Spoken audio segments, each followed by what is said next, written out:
नमस्कार welcome to Odisha job informer 2.0 तो आपण ओडिशा नाल्को तरफ आसी जाइए आउ एक रिक्वायरमेंट सुजोग आपड़ जदि नाल्को रिक्वायरमेंट आवेदन करने को चाहूँगी ताल आपण टोटाल 500 प्लस पदवी रही अछि।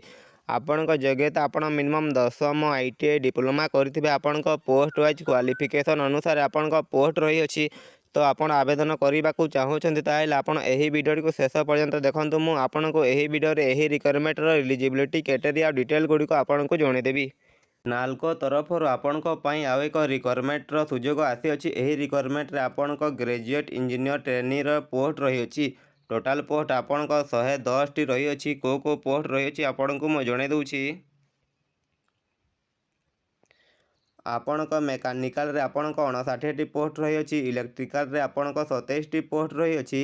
केमिकल रे आपण 24 टी पोस्ट रही अछि। टोटाल आपण 110 टी पोस्ट रही अछि। आपण कैटेगरी वाइज पोस्ट रही अछि।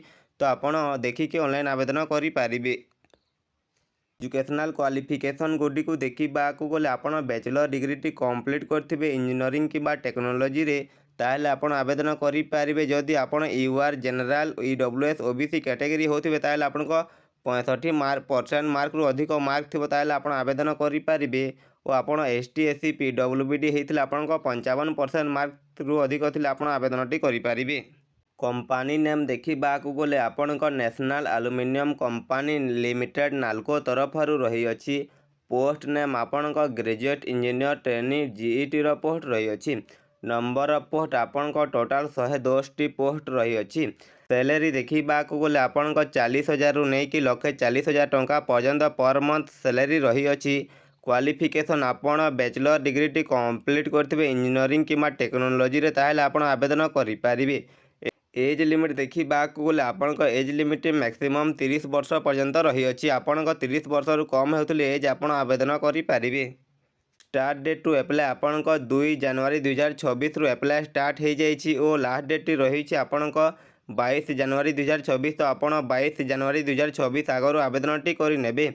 ऑफिशियल वेबसाइट है आपण www.nalcoindia.com। आपण एही वेबसाइट को विजिट करके ऑनलाइन आवेदन करि पारिबे।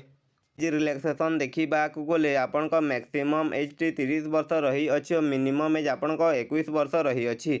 एज रिलैक्सेशन दिया जाइछि। आपण ST SC हेतिले आपण 5 वर्षर एज रिलैक्सेशन दिया जिवो। OBC हेतिले आपण 3 वर्षर एज रिलैक्सेशन दिया जिवो। PWBD हेतिले आपण 10 वर्षर एज रिलैक्सेशन दिया जिवो। और आपण PWBD OBC कैटेगरी हेतिबे ताले आपण 13 वर्षर एज रिलैक्सेशन दिया जिवो। PWBD ST SC हेतिले आपण 15 वर्षर एज रिलैक्सेशन टी दिया जिवो। एप्लिकेशन फी गुडी को देखा गले जदि आपण जनरल OBC EWS कैटेगरी थिबे ताहेले आपण ठारू 500 टंका एप्लिकेशन फी लागिबो।